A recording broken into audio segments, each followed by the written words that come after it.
Saviez-vous que la reine de Saba aurait survolé les Comores avec sa suite et qu'elle y aurait caché son trône dans le cratère du volcan Kartala? Saviez-vous que les navires chiraziens se seraient laissés traîner jusqu'aux côtes comoriennes, guidés par le clair de lune? Aviez-vous déjà entendu que des navires d'esclaves de la côte est africaine faisaient escale aux Comores? Cet archipel de 4 îles dans le canal de Mozambique est un carrefour culturel et civilisationnel. Sa population est à l'image de son peuplement, varié et intégré. De culture et lignée matrilinéaire, la femme est au centre des activités.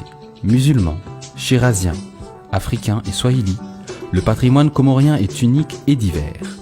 Un métissage visible dans les danses, la musique et les arts vivants. Les vestiges encore debout témoignent de ces civilisations. Des forts au palais princier, de l'organisation politique des villes et villages aux 1001 visages, aussi beaux les uns que les autres.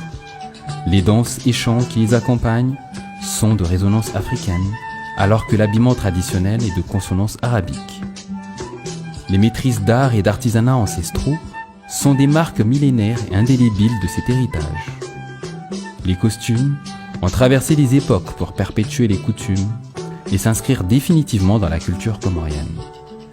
Hommes et femmes de science, les Comoriens ont toujours parcouru les contrées lointaines et proches pour s'instruire et faire rayonner leur savoir.